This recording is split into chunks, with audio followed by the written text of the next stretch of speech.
Good evening. We want to welcome our viewers of the Johnson City Government Information Channel on Charter Cable Channel 192 and Comcast Cable Channel 17 to this live telecast of the October 10th, 2017 Johnson City Regional Planning Commission meeting. This meeting will be rebroadcast on Friday, October 13th. That's up Friday the 13th, 12 o'clock noon. So at this point, we'll go ahead and call the meeting to order. And we'll start with our invocation, followed by pledges by Commissioner Cooper. Let us pray.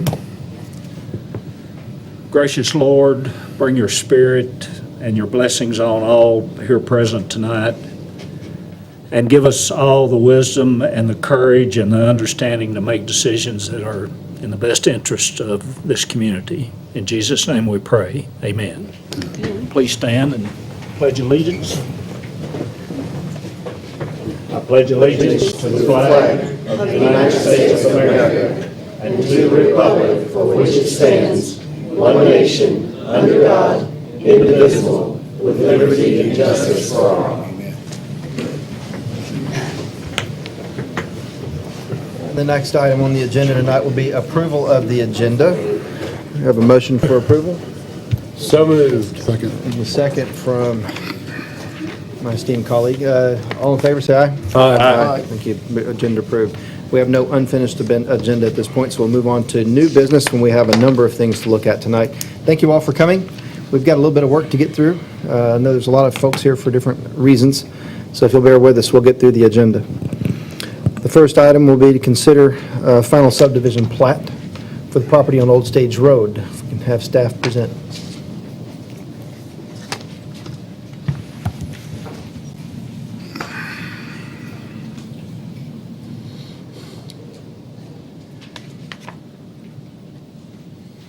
The item before the commission is a division of the Slaughter property subdivision. This piece of property is in the planning region of Johnson City, falls within the subdivision regulation of the Johnson City Regional Planning Commission. Being outside of the city limits, it is required to meet the zoning ordinance requirements of Washington County.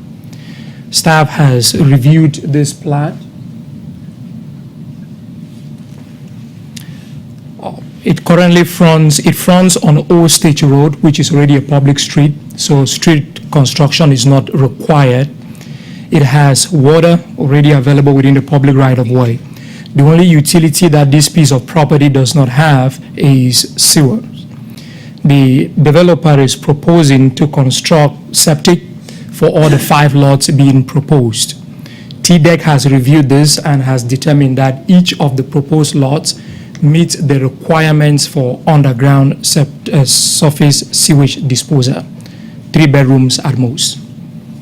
The only problem we have with this particular subdivision is that the lots do not meet the 3:1 length to width ratio. It exceeds basically the 3:1 length to width ratio required in the subdivision regulation. The applicant is requesting a variance to these regulations. And the reason for this being that the only way that this requirement can be met is if the applicant constructs the streets entering into these lots, or that the number of lots are reduced from 5 to say 4. This will be the only condition. Considering the general character of the area, staff has determined that the 3:1 ratio, what the developer is proposing, it conforms to the general layout of lots in the area. The adjoining lots, for example, to the east, 1, 2, and across the road on Old Stage Road, these lots do not also meet that 3:1, they exceed the 3:1 ratio.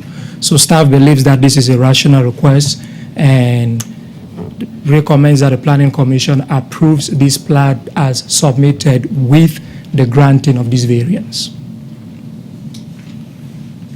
Thank you, Mr. Bernard. Do we have any questions for staff regarding this? No. Okay, any public comment regarding this subdivision plat? Give us your name and address, please, sir. Good evening, Todd Wood, 412 Shade Tree Way, Johnson City, here on behalf of the owner and excuse me, on behalf of Mr. Wolf. Yeah, we concur with everything with staff. The 3-to-1 lot ratio, this is in the county, it is in your planning region, but it is in the county, meets all county regs. The neighborhood doesn't meet it either. The ones across the street are only 75 feet wide. I think we're 100, 115 feet wide, so we're in conformance with the neighborhood and encourage you to recommend approval. Thank you very much. Any further public comment? Seeing none, we'll go ahead and close the public comment and open up for discussion on the commission.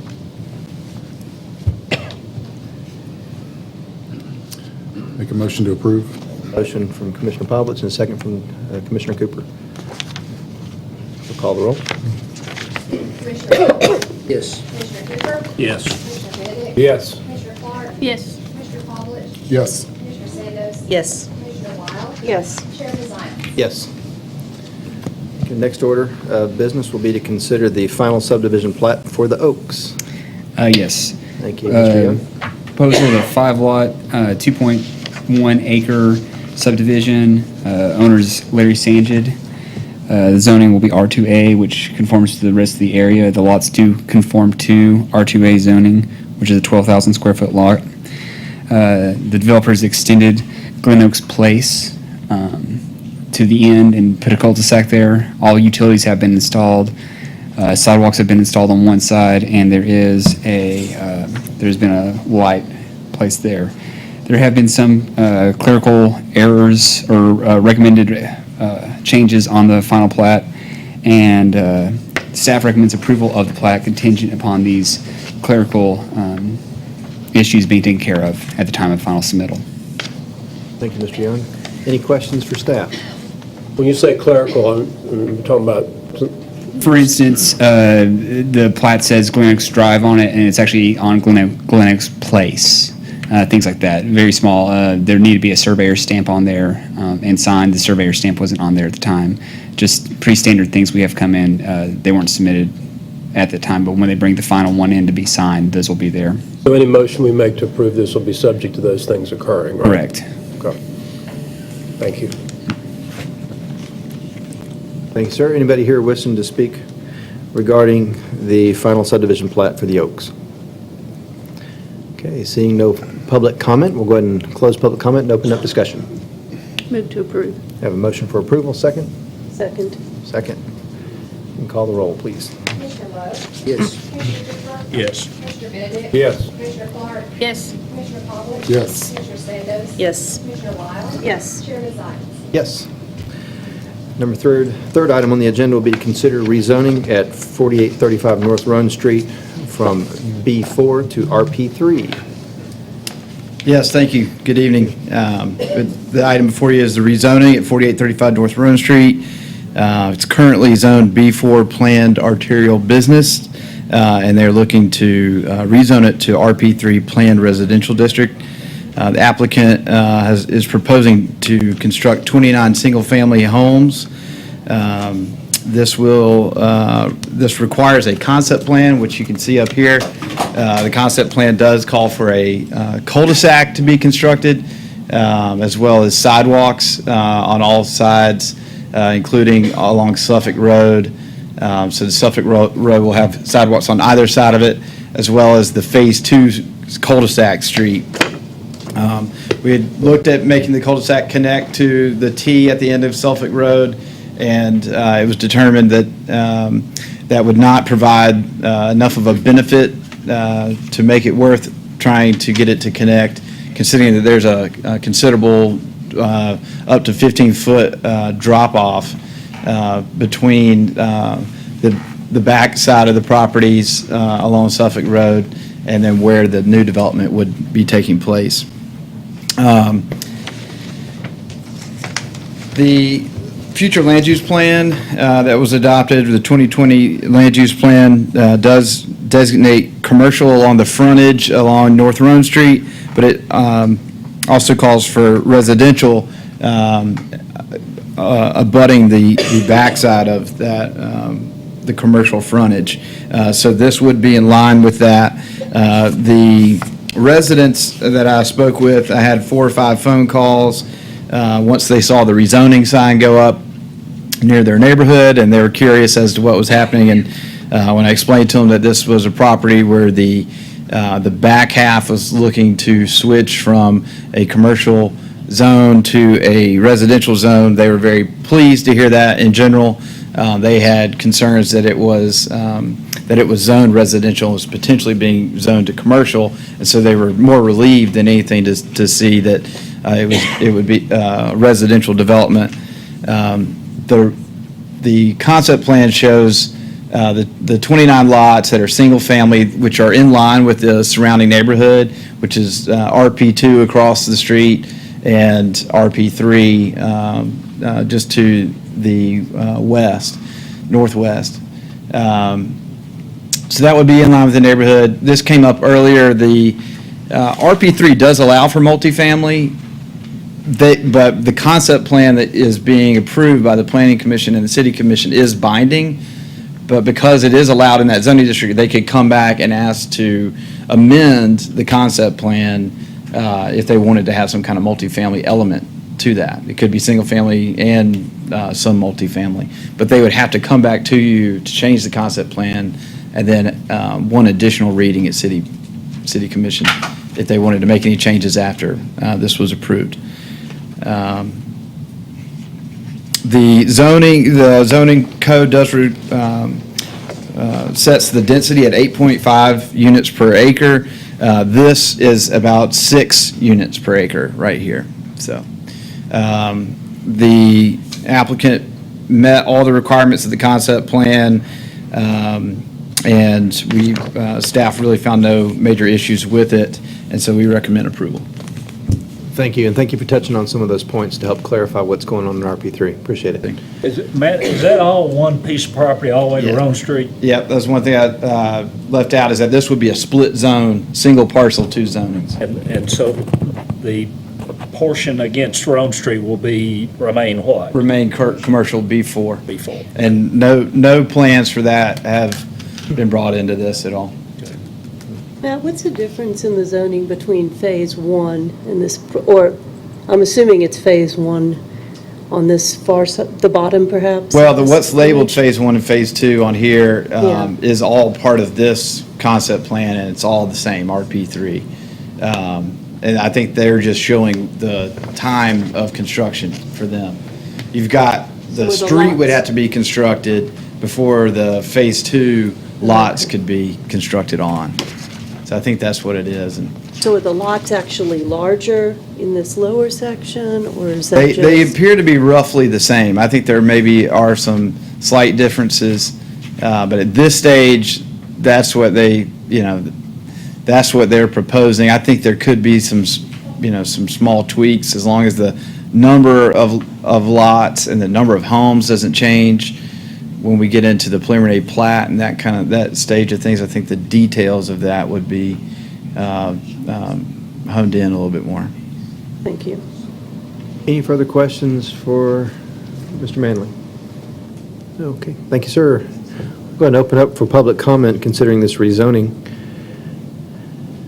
And seeing no one rising, we'll go ahead and close public comment regarding that issue and open up for discussion.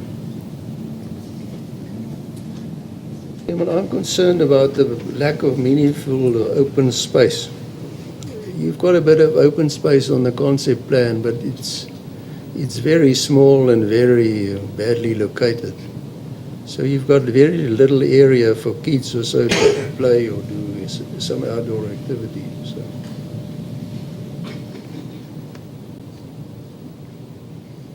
Thank you. Any other comments? I'm a little concerned about the density difference between what is shown as, I'm still, the map that we're looking at and what I'm looking at on the bottom that says Phase 1 versus the gray proposed area. That, for instance, there are only 8 lots across on the bottom on one side of Suffolk Road, but 11 on the proposed side. And so how are the density issue seems to concern me a little bit, that it's not in character with the rest of it. Okay. I can't speak for the developer. I don't know if they're here to speak for him. Matt, you might have something to say. My thought would be the further, as you get away from the B4, it's not uncommon to see larger lots and a change in character as you're walking away from the commercial overlay in the B4 planned use. Right. As you're backing away to see larger homes. Is that what I'm? That would be my response. That This Okay. is kind of a transition. If you look It's a at transition kind of the zone. transect model where your densities gradually increase as you move towards the kind of the city center. I'd say that concept is probably at play here, but it's not the perfect model. But and then on you get that same level of density is present in that small section that's actually in the same area, same distance from the corridor there on the kind of the Suffolk Road extension, whatever that is called there. The owner is here as well. Sorry about that. Thought I had that. Give us My your name is name. Tim Thank you. Carter. Thank you. I'm the manager of Site Consultants. We're developing this. Can you give us your address since we have you speaking in public It's comment? 116 Stonehenge Drive. Thank you. Bristol, Tennessee. Appreciate it. The lots at the bottom half, it doesn't show the lots on the other side. Those are 40 foot by 100 foot. Our lots are going to be 50 by 110. The lots across the street are 75 feet wide. We sort of went in between those. And the reason we did that is because we have a very specific house plan that we think that we want to promote there, which is a patio home, very much like Cardinal Forest. I don't know if you're familiar with that or not, but they're on 50 by 100 foot lots. And we're wanting to present a development that will all be mowed through the association, so everyone doesn't have to have their own mower. And So zero lot line concept. well, it's not zero lot line, it's single-family housing, but, when you, we're targeting maybe empty nesters versus, 2 stories. This will all be 1-story houses. Of course, it's not going to be restricted to that, but that's the target. But when you have, older people that like to travel a lot, a lot of times they like to have everything mowed completely, and especially when they don't want a big lot. When you have a small lot like that, it's hard to store your ride mowers and weed eaters and everything. It's best if it can all just be mowed, together. We, there were several options of what to do here. We felt that the market for patio homes was in demand, and we felt that what we will do probably be a little bit above what is in there now price-wise. We feel that the square footage will be from 14 to 2,000 square feet. The price range will probably be 2 to 250. So, it'll be right in line with whatever it goes in there. We had a meeting with the homeowners last night, and they asked that we sort of mirror their homeowners association, and we're going to try to mirror it almost exactly, except we want to have an additional one that allows the mowing to be done as an association instead of individual. Any other questions I could help you with? No, thanks for helping out. Thank you. Appreciate your remarks. Mr. Manley, do you want to speak at all to the discussion of, this is a rezoning request right now, not really, there's a binding site plan associated with it, but that with how the city handles green space and... Yeah, I would say that if that's a homeowners association rule, if that's something that they create, that would be a little bit different than if we were going to set this up so that the houses were owned and there was common ownership for all the property around it. That is not what we have today. We don't have authority to dictate green space guidelines in a subdivision plat like this. I was just kind of giving... That would be for the homeowners association. Very good. To Thank you. figure out. Depending on how it was brought to us. If it was more of a condo type of situation, then that would lend itself maybe more to that. But if they want to figure out the landscaping on their own, then I think that's something that can be done afterwards. Concerning the green space, I think we were required to put 15% 15%. into green space. We had to have this conceptual plan. You know, it's almost like the horse in the wagon. We had to have the conceptual plan to get the rezoning done, then we got to do the planning. So Right. we're trying our best to get everything because it is very difficult to change afterwards. So we have the far corner open and the upper corner here open, which would Water be storage. the 15% green space Very nice. that this zone requires. Well, thank you. I just wanted, since there was a question raised, I want to give a voice to that. Thank you. Any further questions for staff? Further discussion? Move to approve. Have a motion to approve by Commissioner Clark, Second. second Commissioner Cooper. Please call the roll. Commissioner Lowe? Yes. Commissioner Cooper? Yes. Commissioner Benedict? Yes. Commissioner Clark? Yes. Commissioner Pavlich? Yes. Commissioner Sandos? Yes. Commissioner Wild? Yes. Chairman Zions? Yes. And next item on the agenda will be consider the abandonment of a 5-foot control strip on Helen Court. North Johnson City. Waking up after the recession. This is within, Helen Court is within city limits of Johnson City. It was extended as part of the Allison Place subdivision. When the developer constructed this Allison Place subdivision, he dedicated 5 feet of control strip at the end of the subdivision. This is dedicated to the Planning Commission before anyone can extend the street, construct a sidewalk, or make any addition to the end of that street. Permission is required from the Planning Commission. The Planning Commission can either just grant a cross permission or proceed to abandon the control strip for that person to be able to proceed with the construction. At the time this was constructed, Mrs. Dishner owned the property at 3005 Newton Street. The adjoining property, or to the rear, was owned by some other person. Over time, she has acquired this property, and it's now part of 3005 Newton Street. She intends or proposes to construct a driveway from the end of Helen Court, extending to her house, the current house that she has, address off of Newton Street. This is the reason for which this request is placed before the Planning Commission.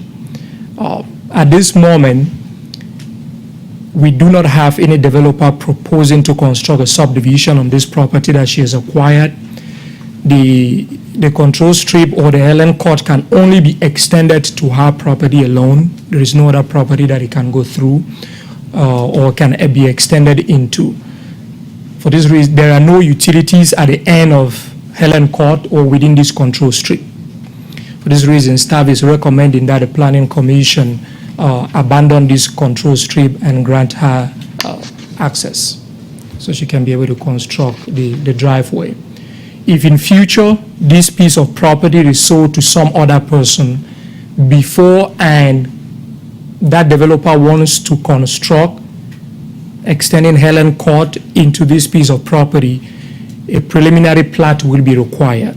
Construction plans will be required. That plat will come back before the Planning Commission.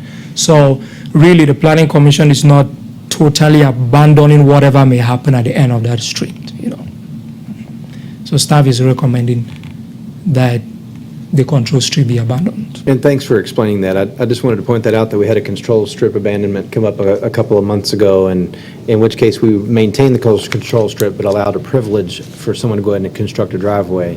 But this is different because it accesses only one property that can use it rather than two.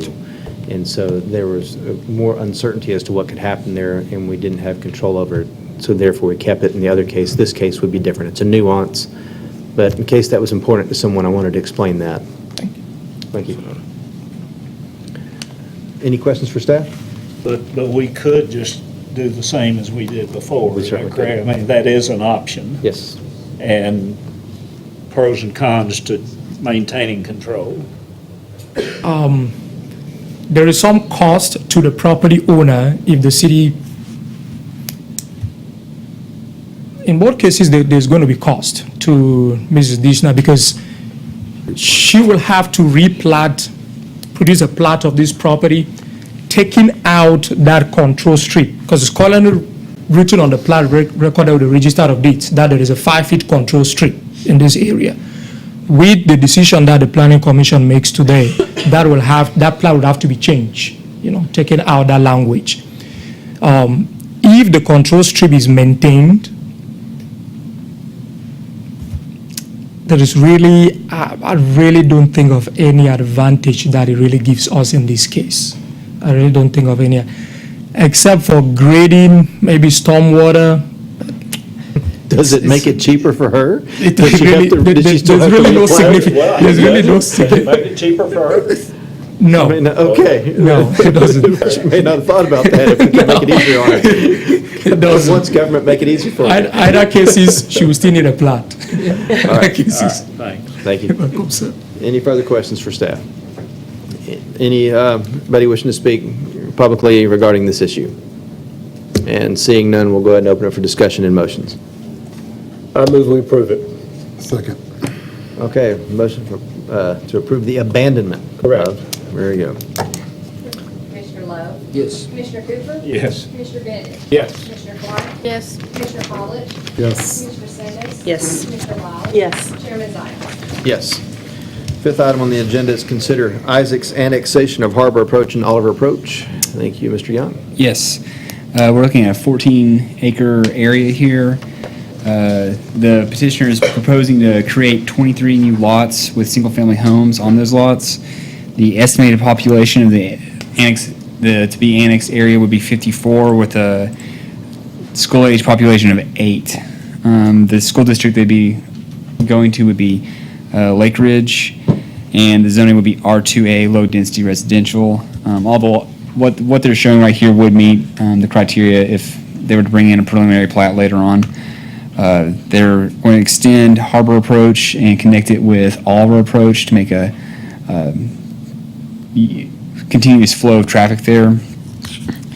If you look at currently the property is assessed as agricultural and is also green belted, and so the taxes aren't really coming in that high. However, planning estimated that each lot would be just under $500,000 once built out.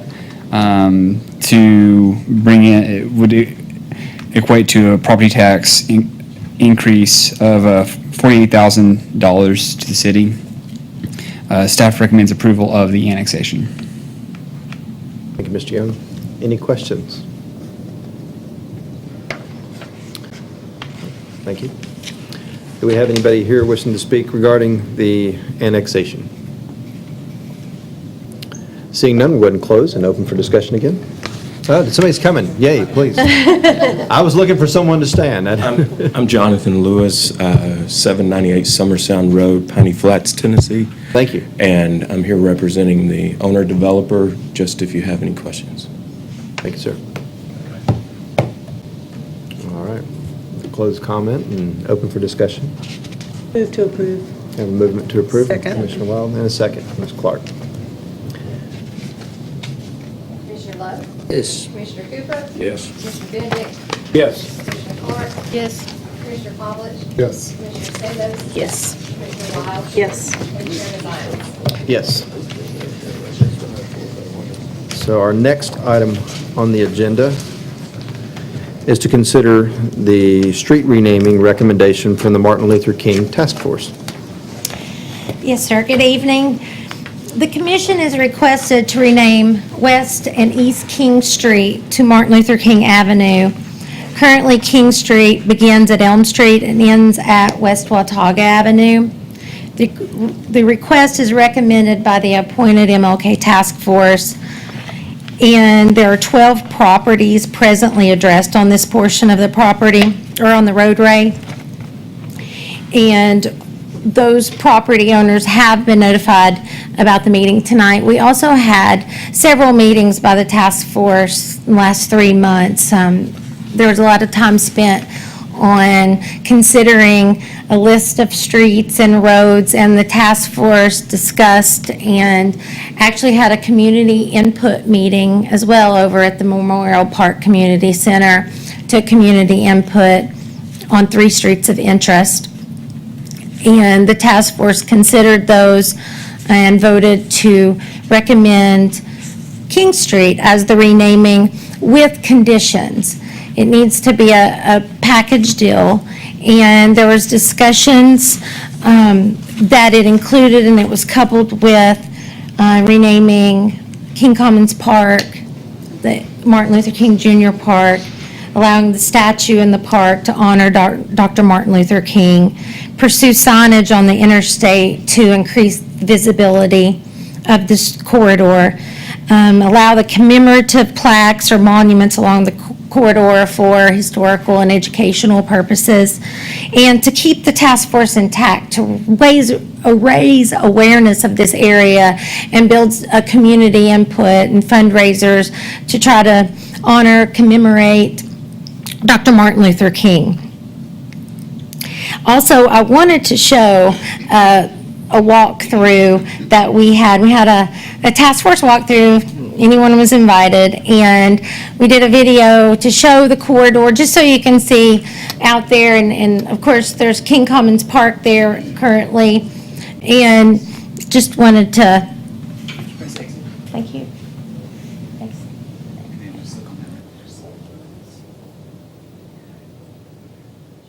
There's the task force and some of the community members that went through the walkthrough.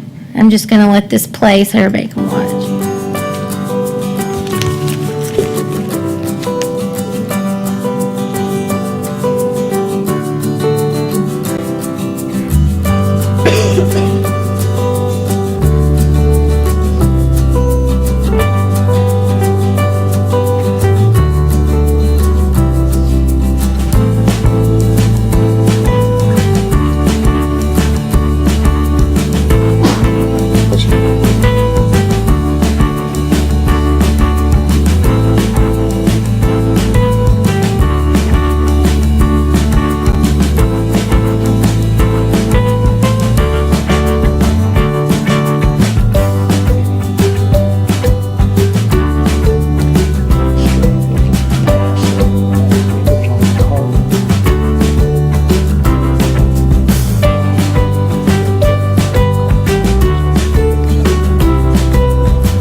Thank you. Good production.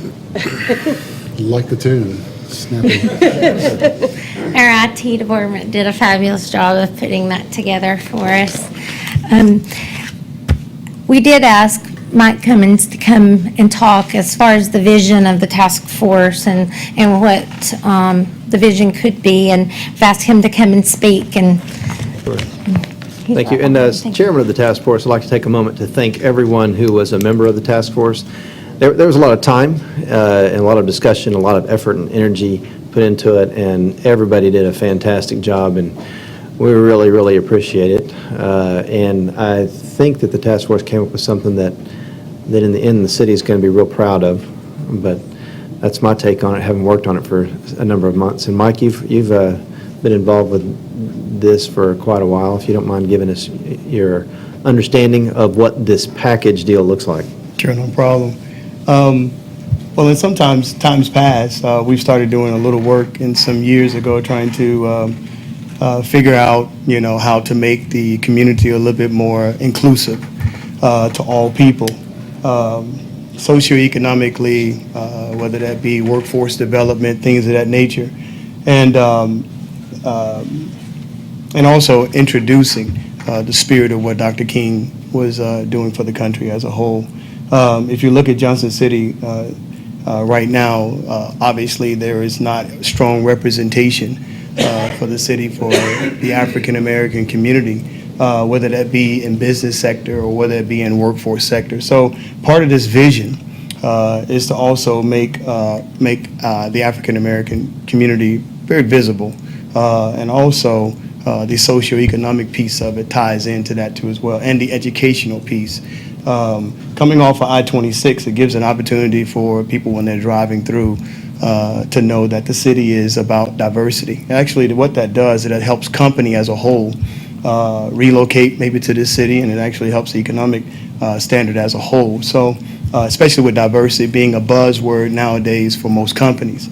Also, tying that corridor together as a whole, you have from I-26 coming from Langston, historically African-American school in the area, the neighborhood library, tying in the educational piece of it, with Dr. King Park, tying that into as well, and then also coming all the way out to Carver Recreation Park. So the vision basically was to create a more cohesive city, not to draw a line down the middle and to divide, but the vision is to create unity. And I didn't meet Dr. King personally, but the spirit of what he did is in me and in my ancestors to do that in a very productive way. So basically what King Park does, Dr. King Park and all of the pieces that are there is actually gives a staple to downtown. Downtown is developing, downtown is growing, and we all want to grow together. And so this gives us an opportunity to show the country as a whole that, people can do this. We can work unified, we can work together, and we don't have to be divided along racial lines. Thank you very much. Can you comment to what your thoughts are in regards to keeping the task force in place? Yeah, so as we're developing this, the cohesiveness of the task force is to kind of look out into the future and see when things change, how best way we can actually transition so that we can help the community as a whole. So the task force will be able to do that, and to also keep kind of an ear to the heartbeat of the city, what the city needs as a whole for all people. So the plight of the task force is to do that, to make sure that we stay fresh, we stay innovative, and that we constantly stay on the cutting edge for the people as a whole. Thank you very much. You're welcome. All right, any questions for Pastor Cummings? No? Thank you very much. You're welcome. Appreciate all your work. Worked very hard on it, too. Very good job. And so at this point, I think it'd be good to go ahead and open up the public comment. Appreciate all of you coming and waiting tonight. We've gotten through a lot of things on the agenda quickly, and I'm glad to wait too much longer. But anybody wishing to speak regarding the matter would be glad to entertain at this point.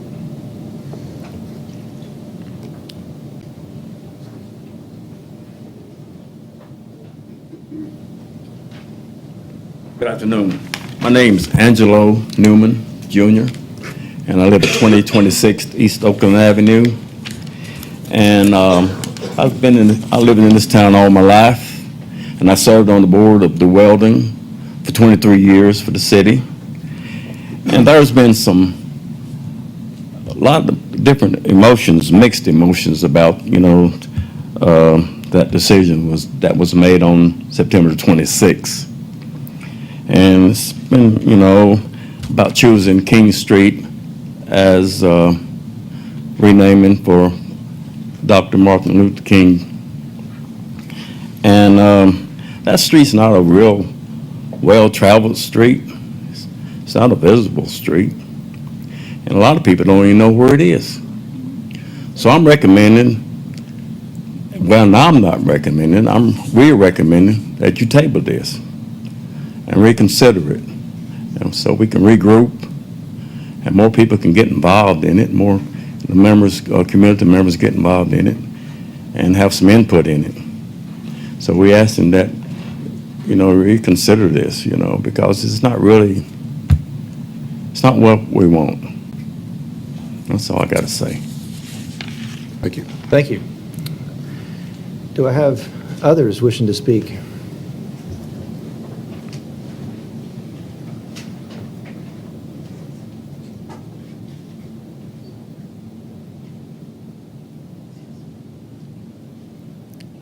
My name is Margaret Davis. I live at 2216 Kipping Street here in Johnson City. My concern with this, and I said this in the public hearing for the task force, is that a recommendation was brought and an idea was brought from the Washington County NAACP. And from the public hearing, there was a vote taken. And that vote was a different recommendation.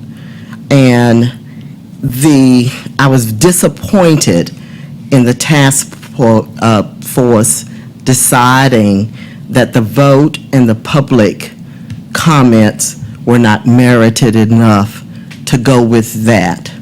And it was disappointing to me, and I think to the members of the NAACP, who brought this to the forefront when it was not anything that anybody in the city had ever attempted to talk about.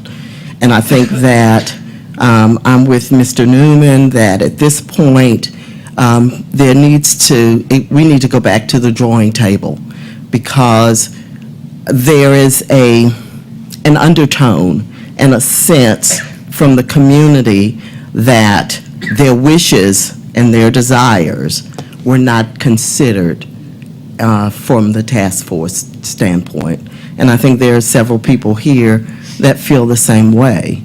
And I think that to go forward, because this is the easier route, is not the thing to do, because it causes more dissension and more distrust of the community and not unity. And I think that's what the original plan was, to have unity. And I don't think the naming of these streets will bring unity about in the community at all. Thank you very much. Appreciate you coming.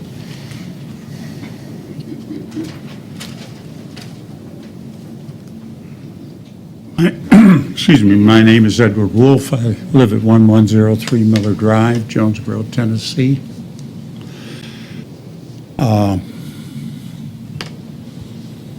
I've come to consider many of my black friends, brothers and sisters, and I've come to hear their pain. I've come to hear that in Johnson City, back in the 60s, there was an urban renewal plan that divided the black community in order to build a golf course that the Johnson City approved. I've heard the comments about building community. You don't build community by building a park or a street. You build community by making connections between people. I've heard about inconvenience because streets changed addresses, etc. And I've heard enough about the inconvenience of my black brothers and sisters who have been inconvenienced for 400 years. And I hear about the cost that would take in order to change the street, and King would be easier. And I wonder how many of us have asked them what their cost has been over all the years. I look at this board and I see one skin color. And I wonder if it should be tabled. I'm part of a small group of people that meet called Black-White Dialogue. Maybe you could table this, and a few of you could come and meet with us where conservatives and liberals, old people, young people, poor people, rich people come together and talk in a very constructive way so that we learn to know each other. That's the way we're going to come together in unity. So I would ask also that you table this motion, and maybe some of you could get to know, if you don't already, and I hope some of you do, how the black community lives.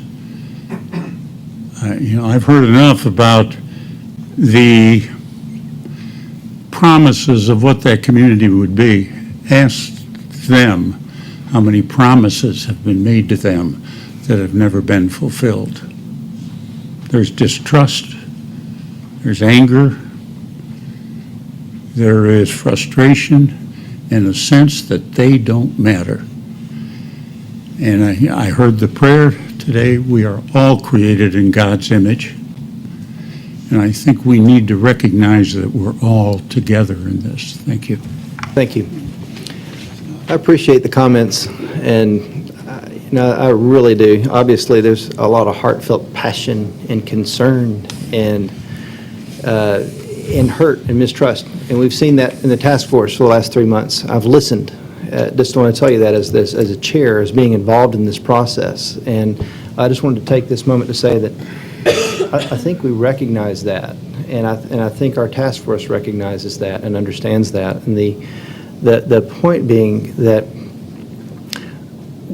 we understand the need for community and unity. And there's no legislative process that changes hearts. I've heard you speak to that. But we want to move together in a way that builds opportunities for people to meet those connections and have the connections for hearts. And that was that process. But I hear the passion, I hear the concern. But this ultimately isn't about much more than a way to rename a street, honor, commemorate, and celebrate. And we want to direct that passion, and that's why having and I'll get onto this later, but I think that I just wanted you to hear that, yes, we heard those things, and yes, we have cared. All of us who've been involved, I think, have cared very deeply about that, and I appreciate that. So anyway, thank you for your comments. Yes, sir, go ahead. My name's Vincent Dial, and I live at 2409 Stewart Street here in Johnson City. While playing football, my coach would say, is that the best you can do? I said, no, Coach, I can do better. So I have one question for you. Is this the best that Johnson City has to offer? Thank you. Thank you, sir.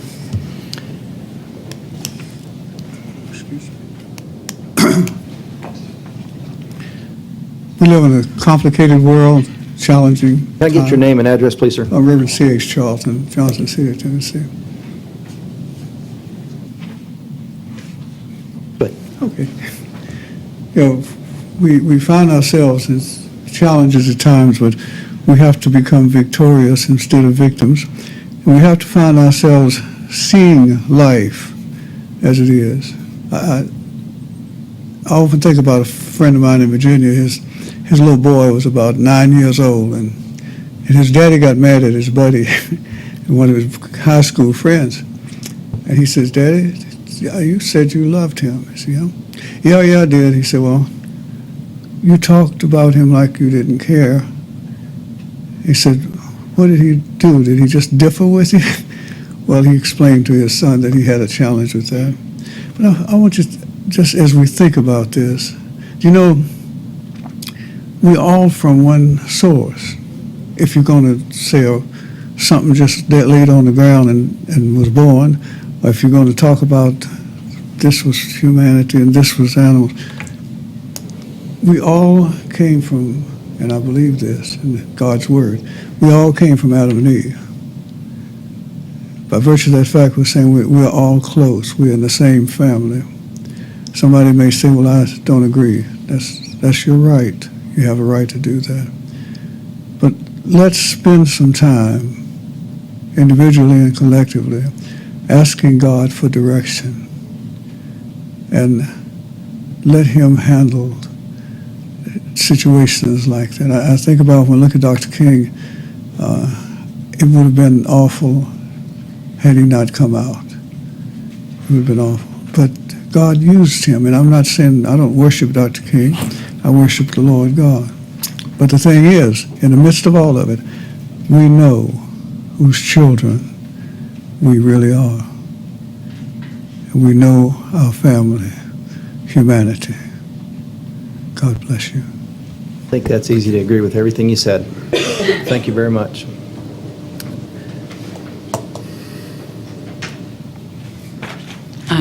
My name is Cynthia Garrett.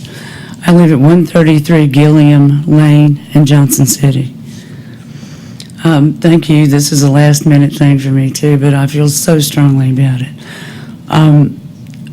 I stand here representing a number of minorities. And I stand here also sort of resembling white people.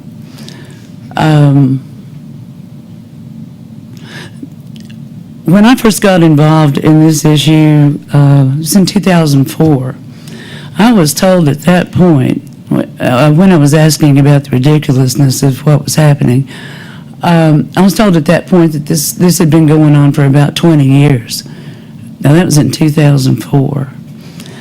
I have looked back at this, and I have experienced, along with many other people, everything from the most grandiose excuses down to what now is seeming to be some of the most ridiculous. It's like we're scraping the bottom of the barrel here, beyond access roads, etc., that have been offered. Is this really, really, really about prejudice? I mean, is it really about racial prejudice or prejudice against all minorities? Is this what's happening here? Because I really feel like we should just cut to the chase and start talking about what's really going on. Why has this been going on for so many decades? Why are there we always have to go through the same process where we get to the point where we run into this wall of opposition from pure D-racists or from people whose financial greed overrides every sensibility under the sun. No sense of cooperation or civility or getting along in your community. It's just a winner-take-all kind of situation. But the biggest issue I have seen is racism. And that kind of racism goes beyond race. It goes to all of us who feel that we don't have much of a voice. And I am also included in being one of the poor people in the area. And I feel that way a lot. So it's important for me to be here. It really is. There are a whole lot of us out here who want the renaming of a street for Dr. Martin Luther King Jr. And that is because he was, again, a preacher who happened to be a member of the NAACP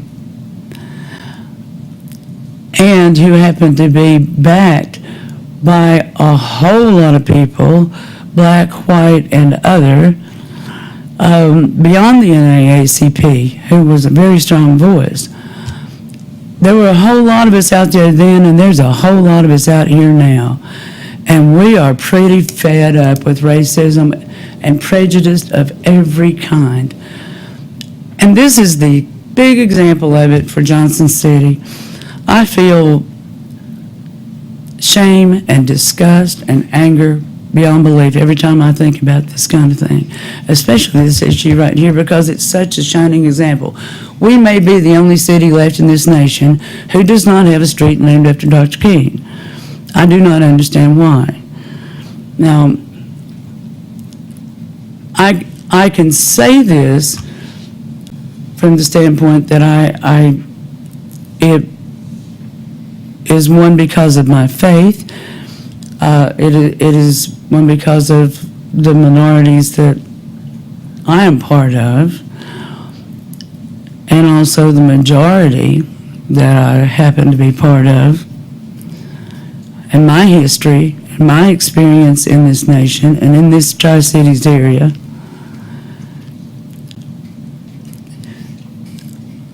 I am a longtime member and an officer in the NAACP in this Tri-Cities area. They are the one group, and Dr. King is one of the ones, but a great one, who represented not just black people, but he wanted freedom for all people. I keep thinking of him standing before, pardon me for this, but for including this, but standing before Jesus, and he's saying, you know, I had a dream. And Jesus says, yeah, me too. You know? So I'm where going you're to coming quit. from. I want to kind of bring it to a close here, if you Yeah. don't mind. I want you to feel heard, and I think we have done that, and that's Thank important. you. And I think what we're saying here is that why do we need a street? Because we need to honor, commemorate, and celebrate Dr. King in a way that we can all feel good about and move forward as a community with unity that's colorblind. That's what we want to be. We want to be a community where color doesn't matter. I got you. I think that's what we want to be. Thank you very much. Thank you. Thank you for hearing me. Anybody next?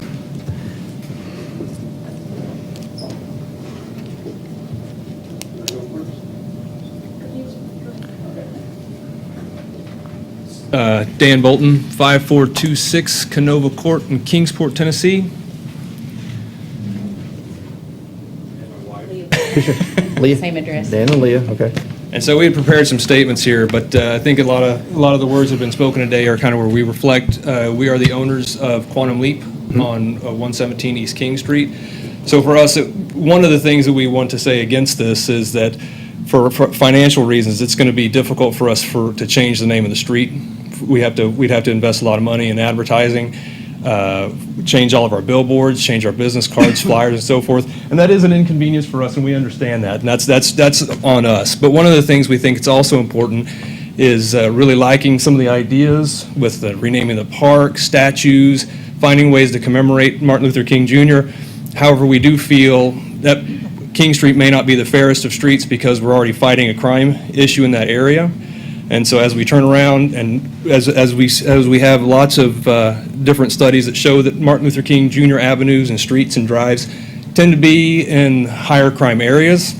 And we think from the standpoint of renaming King Street, we're already fighting that. Now, we believe in Johnson City that we're trying to rebuild downtown. And that's one of the great reasons why we chose the building that we're in. I know we've heard about King Street already. We really like it. It's good for us, but we do have a lot of issues that come up. We're right across the street from Good Samaritan, so we know people are dropping off things that are not needed, and we have a lot of crime where people come and take that, and they'll store it around our buildings, so we have to gather that up every day and take it back. So we're working on things like that, but we did some studies, and there was a man named Derek Alderman at the University of Tennessee that has shown that King Streets tend to have high levels of poverty, inequality, and racial segregation when compared to the respective cities. And there's also another professor in Philadelphia that wrote in the Journal of Black Studies, "For many in America, King streets signify blackness, poor black people, and even a dangerous neighborhood whereby commemoration recalls no social achievements by African Americans, but a socio-economic decay of black neighborhoods." And we do think there might be better suggestions within Johnson City, and King Street may not be the best one for these things. Again, I think there's great things out there from statues, parks, and stuff like that, but again, renaming the street is not going to necessarily change some of those things. What did you want me to hit now? So I think those are the things that we want to say, just to say that we're against renaming King Street to Martin Luther King Boulevard or Avenue, whichever one it was, and so that's what we wanted to bring tonight. Thank you very much. Thank you.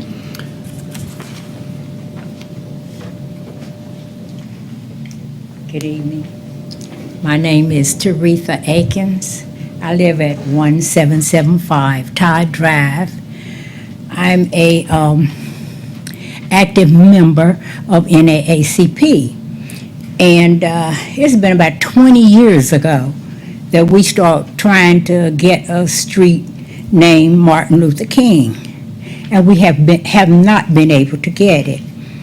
I'm speaking for the majority of the blacks in the area. We have a lot of influential, distinguished, hardworking black people that make up the Johnson City. But we feel like we are not being heard. We're not being listened to at all.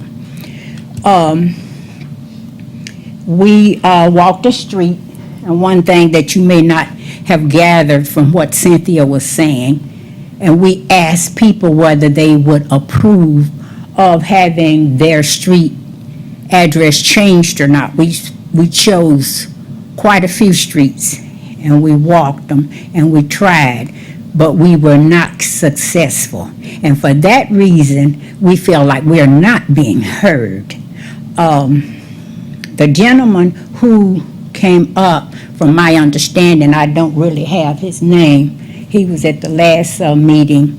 He's very proud that he has been able to get this far off of his suggestion. But as long as we've been working on it, nobody has been listening. And that's what I have to say. Thank you. My name is Kate Craig. I live at 410 Lambeth Drive. I want to say that privilege is something I have, and I know it's something I must use to give a platform to marginalized communities. It's easy for us to hear about someone's suffering without fully understanding what it's like, to not walk in their shoes, to not have that experience. The decision before you today is about a vision, sure, and I appreciate the fact that all the investment that's happening in downtown to revitalize that. As somebody who grew up here, I appreciate that. However, this decision is also about healing, and so settling for something less than what we can do as our best is not something we should ever do. I moved home to Johnson City to advocate for change, a change that I've always believed we were capable of. And I know that's something that we are capable of. I moved home, I chose to move home, and this is a place I love. Therefore, I'm echoing the request of everybody to table this motion. Thank you.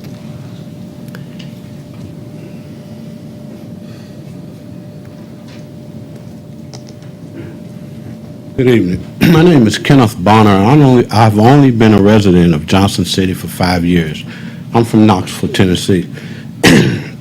I'd like to share with you some of the things that have been shared with me in regards to this matter that's before the commission today. Crime does not come with the naming of a street after Martin Luther King. It's just that there's a tendency to place streets named after Martin Luther King in high crime areas.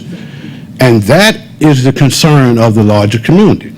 And if we're not willing as a community to give up the more beautiful areas of the city, what does it speak to the larger question of if we had to deal with matters of racism?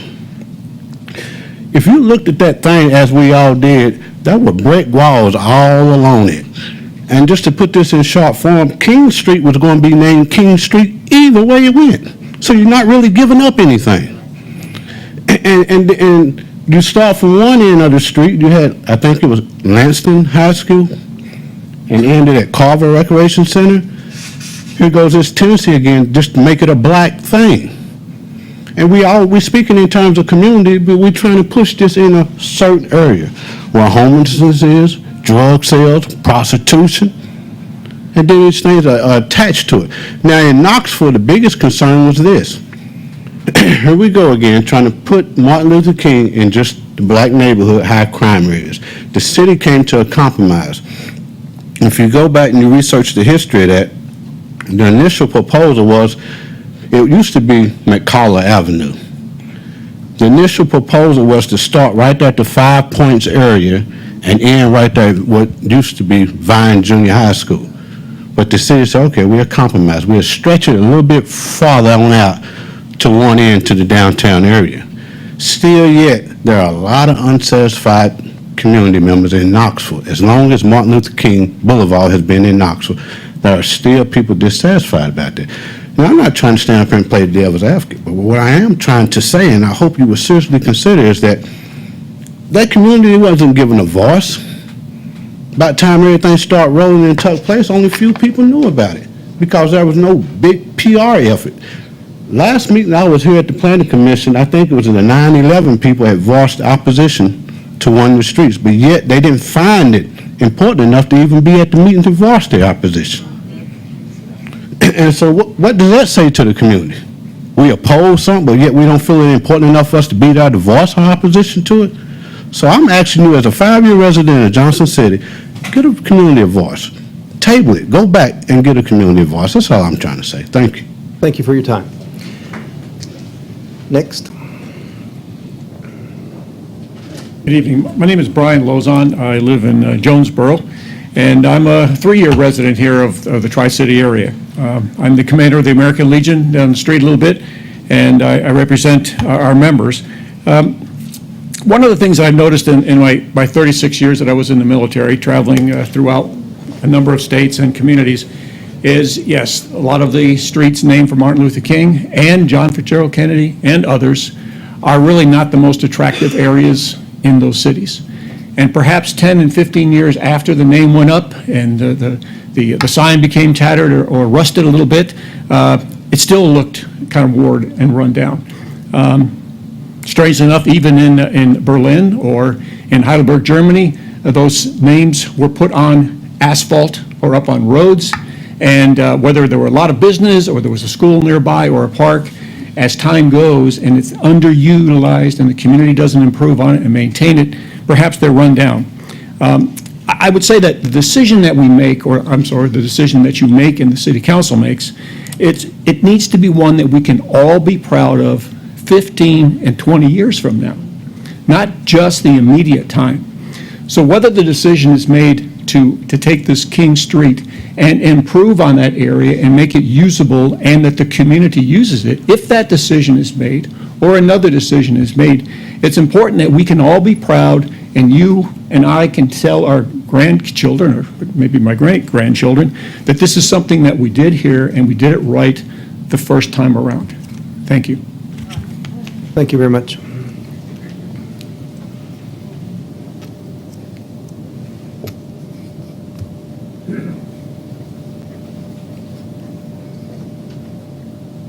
Mr. Chairman, Commissioners, my name is Reverend Lester D. Latany.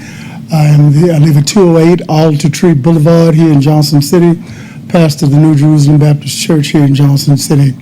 I listened and I heard many of the comments that were made regarding even the vote of the commission, the task force, which I understand may not have been unanimous.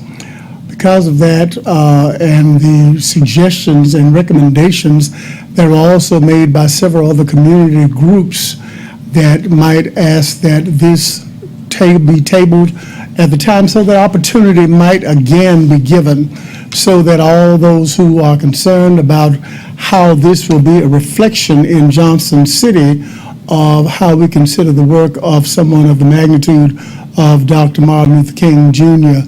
and the fact that his life represented unity, his life represented an opportunity for all men to understand that freedom is not free, but the opportunity does allow us to to do something as Johnson City, which makes a statement not only to Johnson City and all of its citizens, but makes a statement throughout our area and throughout our nation that we are indeed a progressive community that wants to see the very best and that we can come together and make a positive decision that works well for all that are concerned, regardless of their ethnicity. God bless you.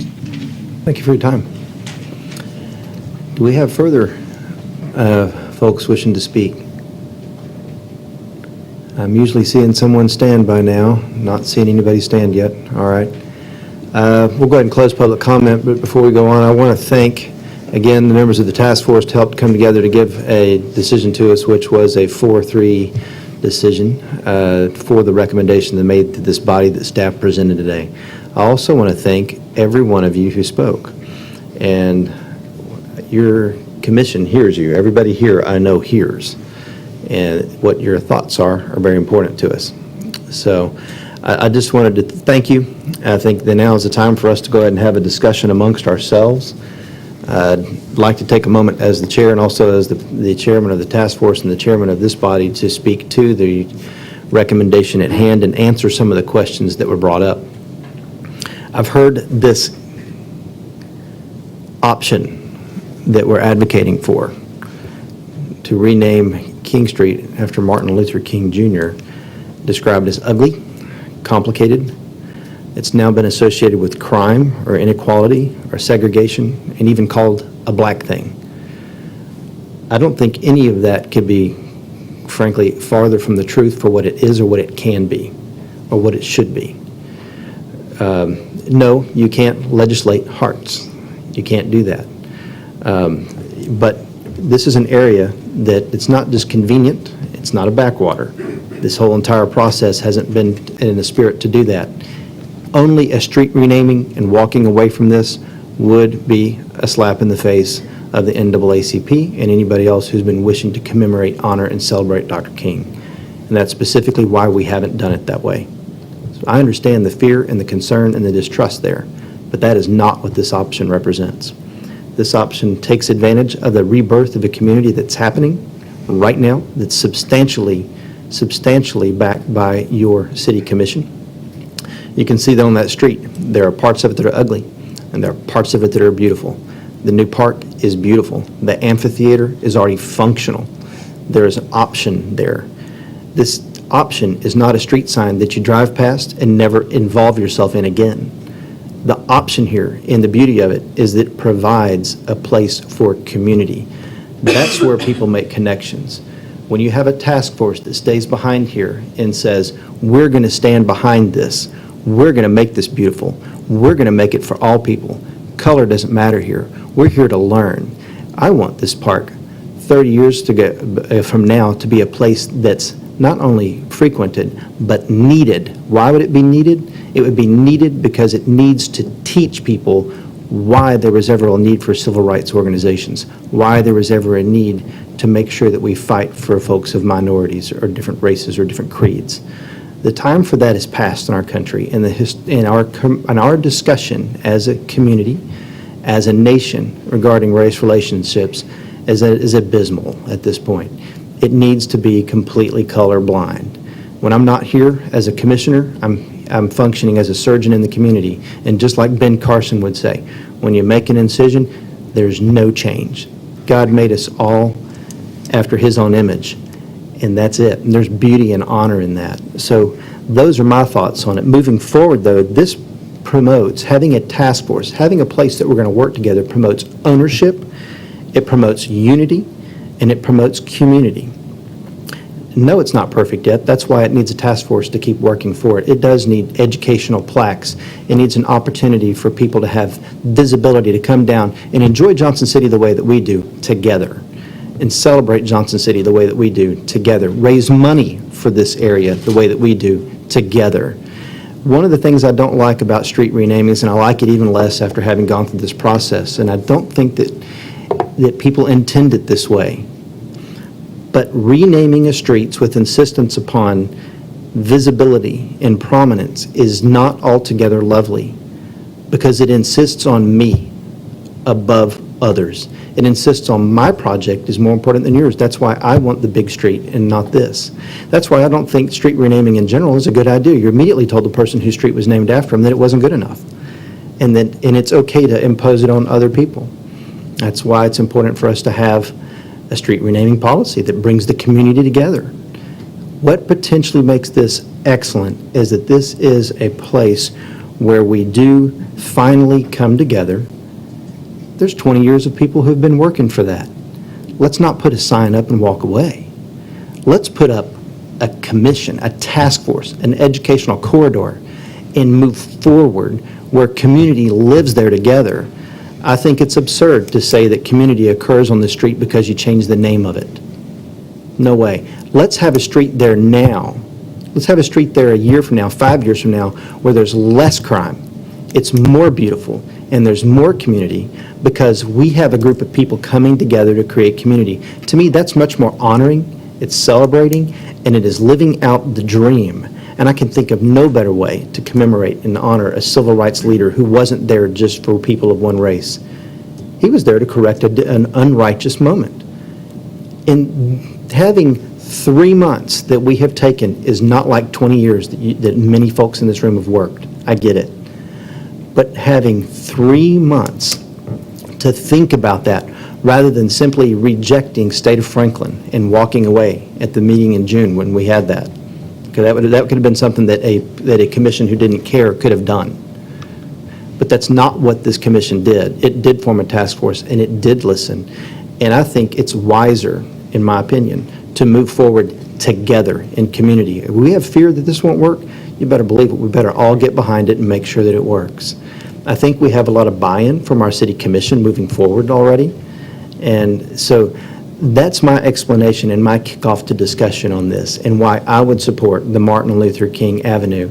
And I want to say that carefully because it's not that my mind was already made up and I didn't listen to anyone. Strong reasons why I would, you toil over and you work over these other things and you wonder, but I think this is a better option. This is a model for the nation moving forward.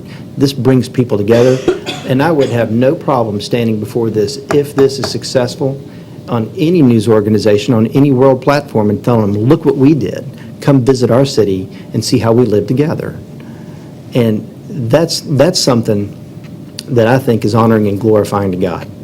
And so I know that's something near and dear to your hearts and his mind too. So those are my thoughts on it after this time spent on it. And, it's not just me. I'm one person on this commission. And I'm opening up for discussion and questions here. Can the task force speak to the concern of lack of representation and lack of input from the community? I think the task force could say that we had an opportunity for input. We put out questions for it. It was not a referendum or a vote. It was a informational, informal gathering. It was an option for comment and input. But we never put out that this was a referendum, and it never was phrased to be a vote. There was a strong showing by the NAACP and their representation there, and they were rooting for a university at that point, and that was evident. And so, again, that was for the visibility that they wanted to make that known. And also, there was a considered ongoing concern that what we had to offer here at King Street would not take place. There is a concern that if this were to go forward, they would be left with the street alone and nothing else, and not a real effort for community. And that's based on some of the feelings we heard tonight, I think.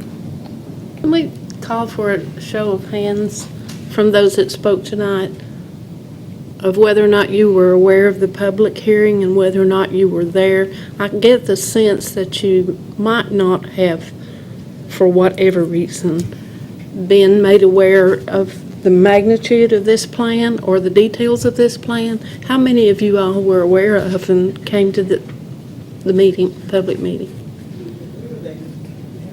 I was aware, but I was out of town. Well, I recognize a lot of faces. I just feel like for whatever reason, the public hearing. Yes. Yeah. Okay. But I'm not comfortable with the fact that you all were made totally aware of what this whole project would entail, and maybe we need to try that again. Well, I think to bring you through the process, we had the referendum, and at the moment, we would hope to make a decision that night at Memorial Park. And there was some concern about, hey, we really can't support this King Street Avenue option or make a decision without further information on this. And so that's what turned into the walk down King Street. So there was a significant opportunity to learn more about it, and that's why folks were invited to come on the walk. And then after that, we even had our further discussion afterwards. And just to get the history of how that happened. Jeff, do you agree with that process? Yeah, I do. Then I guess I'll rephrase my question. How many of you all came on the walk down through there? 1, 2, 3. See what I'm saying? I'm sorry, the time for public comment is really over at this point. Yes, I don't want to, because then I'm going to have to be fair and let everybody else have one more question, and that's why we closed public comment. I apologize. I just have that concern that perhaps they don't have an appreciation for. Thank you. Go ahead. I'd just like to say this. I think it was Mr. Dial who said, is this really our best effort? Not being part of the task force, I appreciate the energy and the idea that they brought to us. I think in the past, when streets were being named after Dr. King, that might have been a knee-jerk reaction. When I look at what's going on in cities like Indianapolis, Long Beach, California, Alexandria, Virginia, Winter Haven, Florida, they are creating parks. They are creating a place that we can all gather.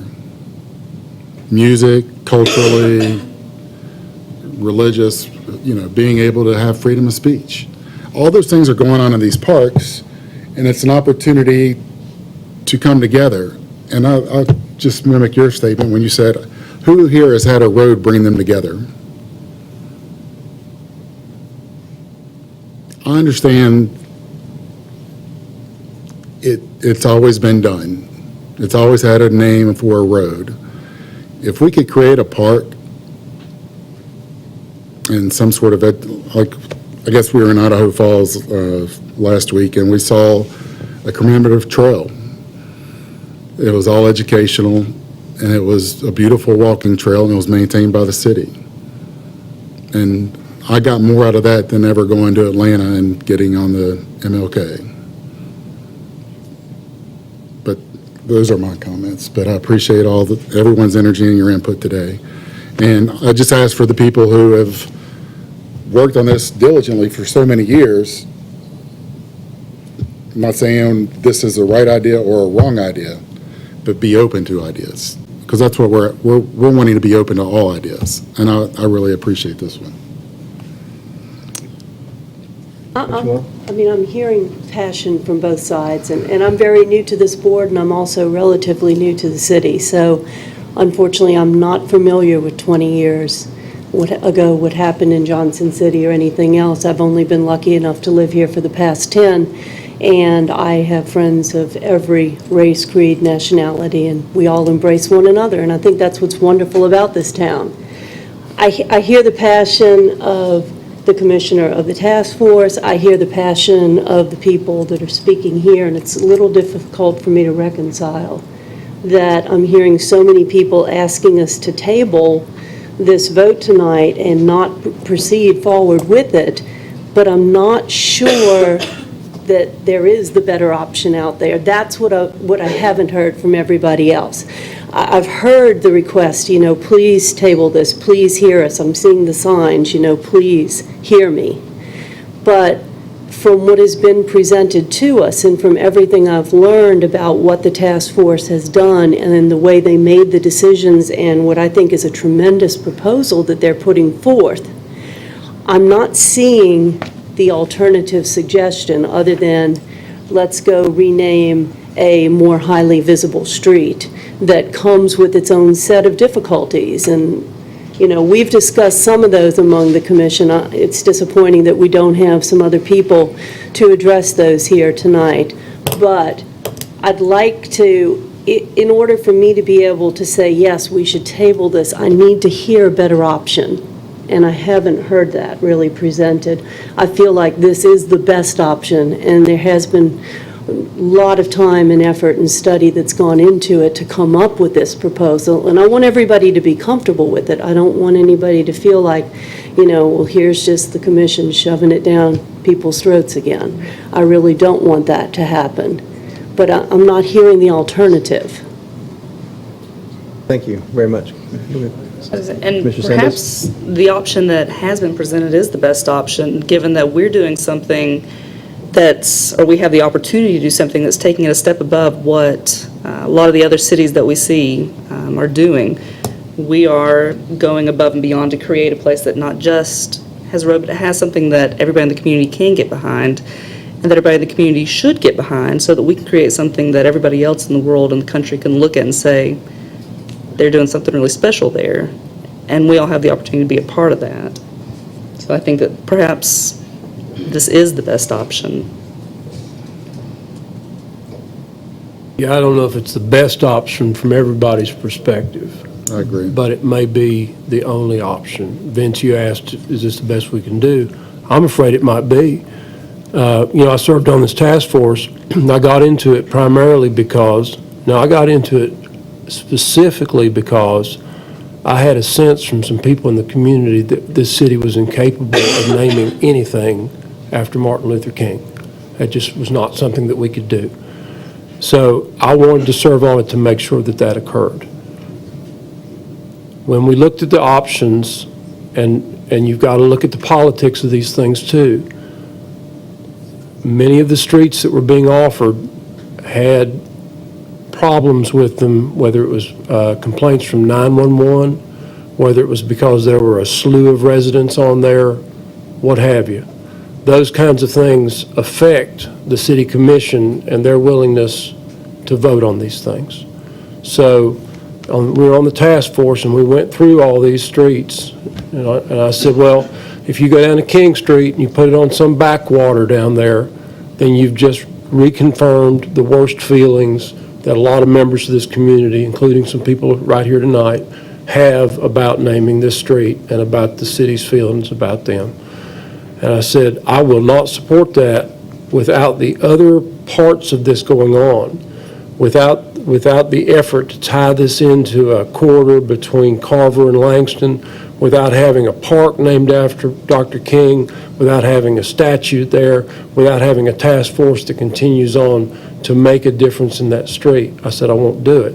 And in fact, if that wasn't going to be part of this, I would have dug my heels in right with you and made sure that something more visible occurred, even though I've got my doubts as to whether it's possible or not. So at the end of the day, while I got into this and wondered if I might have some trouble out of the white community, it looks like I've made the black community mad at me in the process for suggesting this and advocating for this, but I feel very strongly that it may be the best that we can do. And that's why I ended up voting for it on the task force, and that's why I advocated for it here now. I don't know if it's an option, but I would like to even see the corridor be extended to Memorial Center in Cardinal Park, and that would tie in that whole area. I think from the standpoint of the street renaming, we've got that package together tonight. I think extending the corridor, I think that's something that the task force could very easily continue to advocate for in the sense of it. That's the kind of beauty of having the task force still in place, is to look at the nuances, to advocate for street sidewalk rebuilding, grouping together. GIS folks have talked about even having the change in the character of the signs there that let you know you're in a specific area, with even options for commemorations or educational tidbits and things that are there to commemorate and celebrate a movement towards equality and colorblindness in our country. I mean, so there's some neat stuff that could be done if the task force moves forward and keeps working towards it. And even the folks in the city staff have some great ideas for that. So I think pushing that out could be a question for them at that point. Any further discussion or question on the commission? I'm looking for motions regarding approval or denial of this of sending this request and its associated package to the city commission. Give us a jump off. I make a motion to approve. Motion for approval. And I have a second from Commissioner Liu. If you'll please call the roll. Commissioner Lowe? Yes. Commissioner Cooper? Yes. Commissioner Gooden? Yes. Commissioner Clark? Yes. Commissioner Pavlich? Yes. Commissioner Sandos? Yes. Commissioner Wild? Yes. Chairman Zines? Yes. I think it's important in a moment like this, and I see heads shaking, I see doubt in eyes.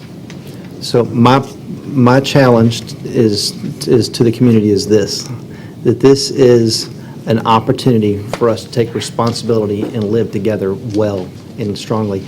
This also is not the final decision. This will go to your city commission. This is just the recommendation that will move to your city commission. So thank you all for being here and being a part of that. Thank you very much.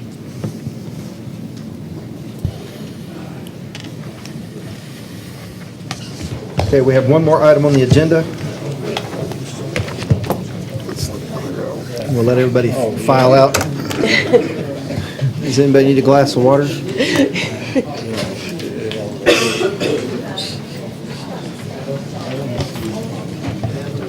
Yeah.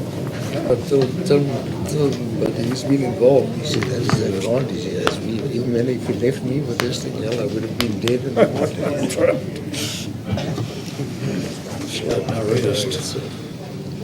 No, look, the thing is, you had the commission that this is what they approved. And the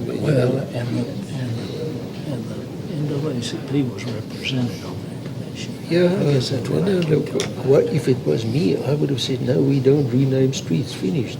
I've been on the commission, I've been on town planning commission. You can't do that. Yeah. That's not our place. But I mean, the fact is that I've been in a place like that where we just said no. Good. Feel free to. This is still public and open. It's absolutely open for anybody. But take care, Bill. Thank you for all your work. Okay. So, are we ready? Okay. Yeah, it's passed.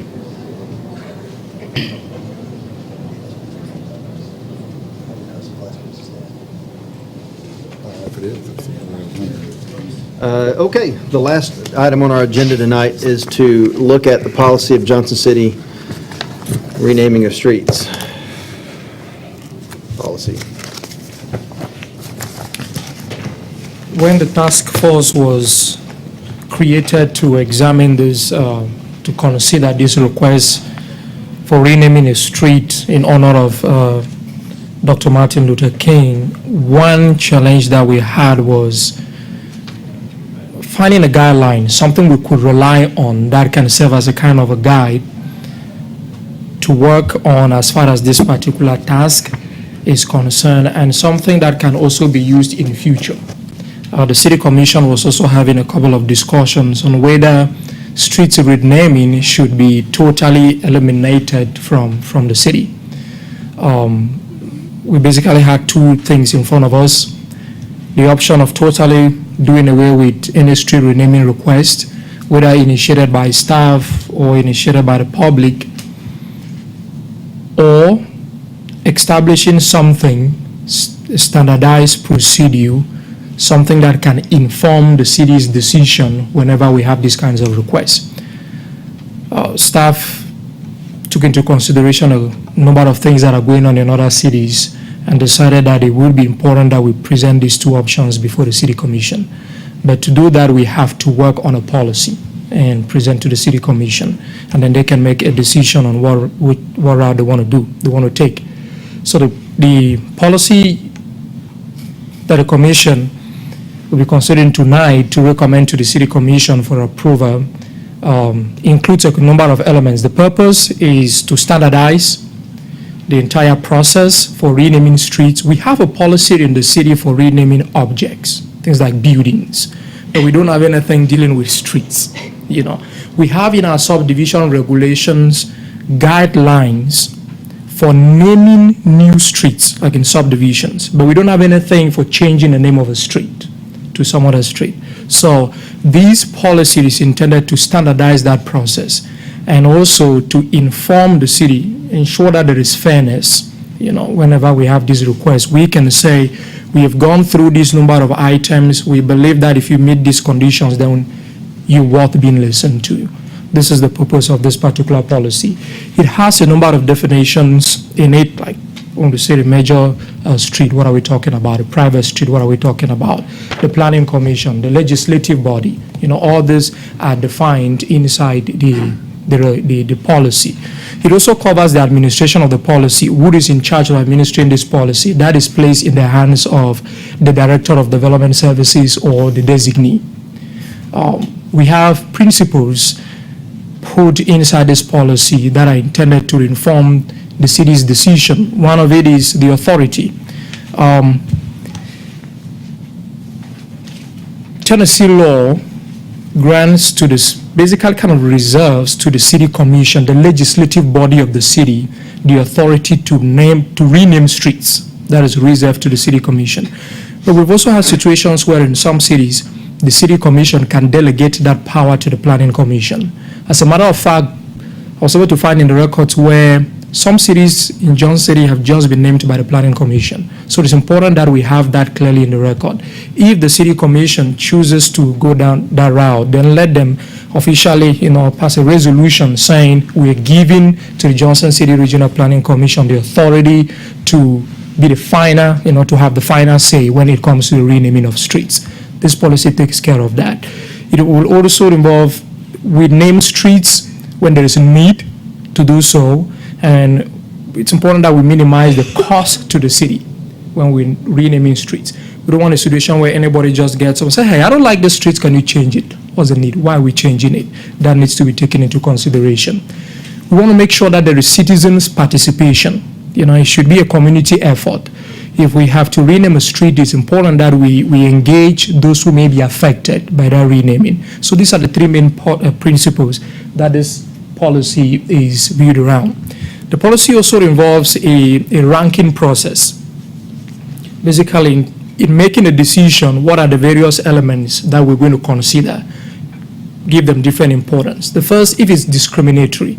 Let's take an example. You have a street, somebody says, I'm going to rename this street no handicap. Well, we say no from the very beginning. So that is discriminatory from the very beginning. So this is what it's intended to do, create a more inclusive community. And our comprehensive plan calls for that we should create a more inclusive community. This is built on that.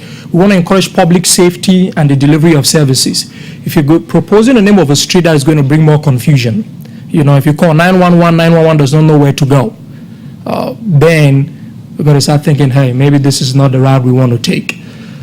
Strong community support, promoting positive values such as peace, patriotism, and health. Let's take the example of Gold Star Boulevard that we had.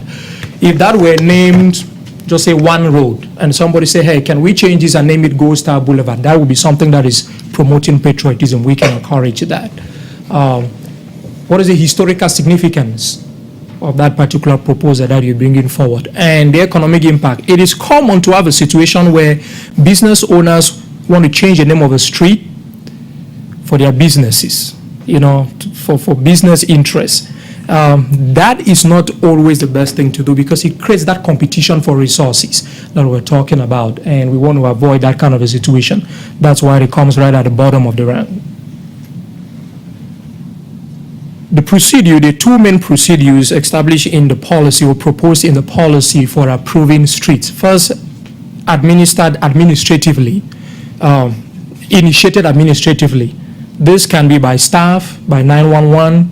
If we're going around the city and we find that we're having some significant confusion, I've received some requests from 911 on some streets that are really causing confusion already in the city. So we have that approach that this can be initiated by staff, and it goes through the same review process, and then we can make that final decision. Or it's initiated by the citizens. We don't want to deny the citizen an opportunity. Where it is so initiated, we want to make sure that in order to ensure that community buy-in, we have majority approval. Majority approval is defined in the policy as 75% of property owners adjoining that particular street or the section being proposed for renaming should support it before we initiate the process, you know. We don't want to create a situation where street renaming always ends up in a contention between the decision-making body and the public. We want to make sure that we have that buy-in right from the very beginning. And then signage. If it is initiated if the street renaming is initiated administratively by staff or by 911 or city commission, by the planning commission, then the burden of putting up the sign is totally on the city in terms of paying for the cost to change the name of that, put a new sign up. That is totally on the city. If initiated by a member of the public, then it basically goes like what we have with subdivisions, where the private developer has to pay for a sign to put up the sign. So that is covered under signage. And then the renaming of private streets. We didn't want to get into the business of having city officials going around naming private streets. There is some reason why that the developer decided to make it a private street. They want to own it, you know, or something that is theirs. So we included in this policy that the renaming of private streets should not follow the same rigorous process that you have to go through when it concerns a public street. If 5 property owners, say, adjoin a private street, because private street really is like a driveway.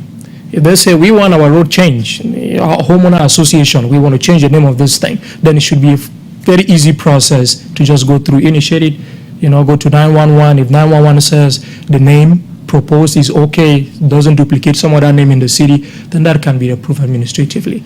And the city commission can grant 911 that power, those powers. State law actually permits that the city can do that, the city commission can do that. And then the policy is also open for review. You know, as we implement this over the years, we can go back, say, hey, a couple of things are working, others are not working, let's change it. So this is the policy being proposed to the planning commission for approval and recommendation to the city commission. Mr. Bernard, that was excellent. Thank you. Extemporaneous, too. All right. Do we have any questions of staff in regards to this policy? No. Just to be clear about the cost to the citizen if they initiate it. So there is What are the costs? 2. 1, an application fee. This policy doesn't propose a change to the application fee. You know that one is, once you go to the city commission and you start talking money, something, you run the risk of having the entire policy denied. So the cost, the current application fee remains, is not proposed to be changed. That's the first cost. And then the second cost is putting up the new sign. Just as we do for subdivisions, new street signs for new streets. The applicant or the developer of that subdivision submits a request. Staff contacts the street department, street division. They will evaluate and say, maybe this is going to cost $200, just an example. And in most cases, they will bond it. And then city staff will go out there and put the sign, because they want to make sure that it meets all their requirements in terms of size, the color, all of that is handled by staff. So this will be the same thing. The applicant, once the city commission approves, or the planning commission, if that power is delegated, approves the renaming of the street, then the applicant will, the street department will give the cost for the sign, and the applicant will pay it, and the name will be changed.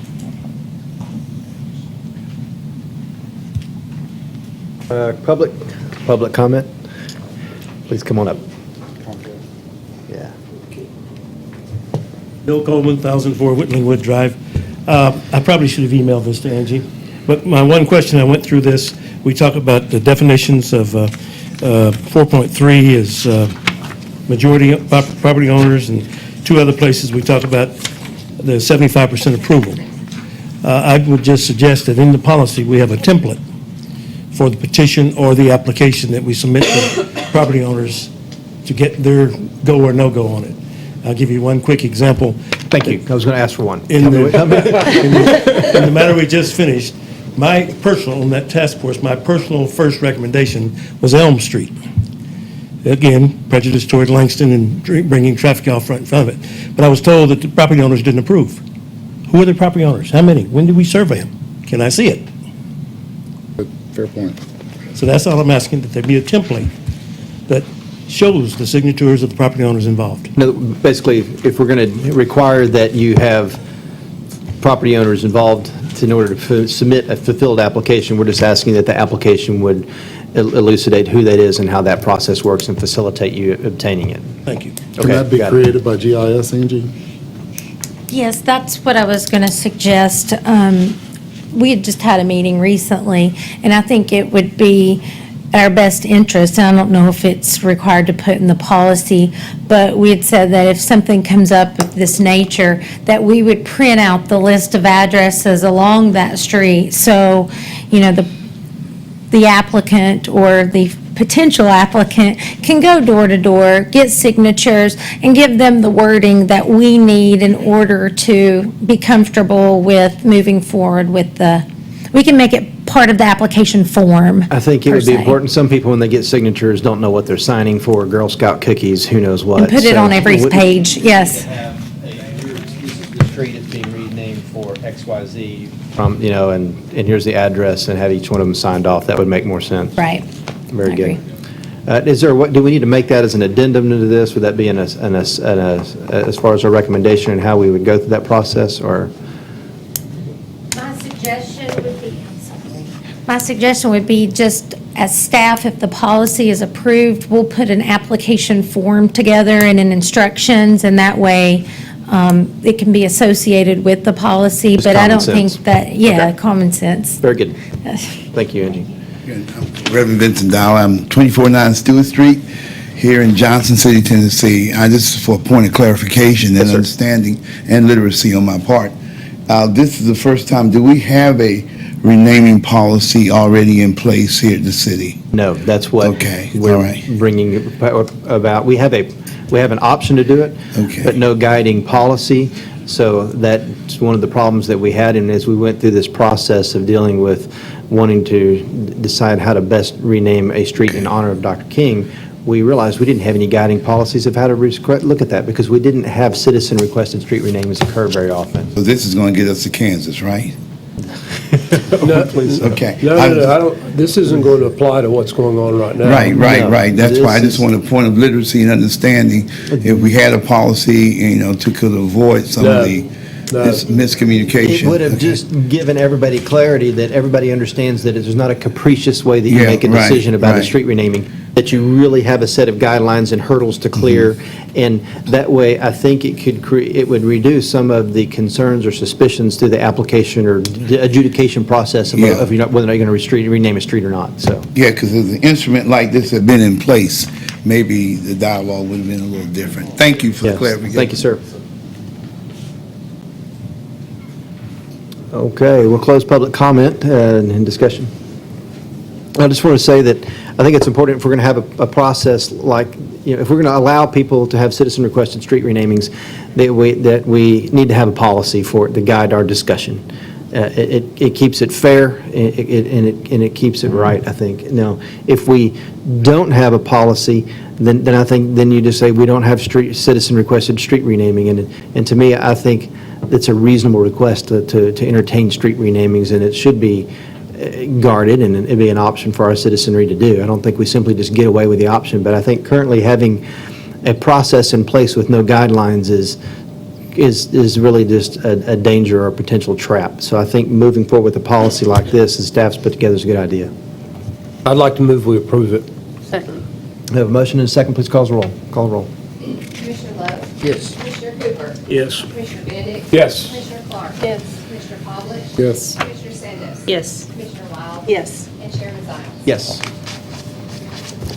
And do we have any further additions? Have a motion for adjournment? So moved. Move in a second. I'll second. Adjourn.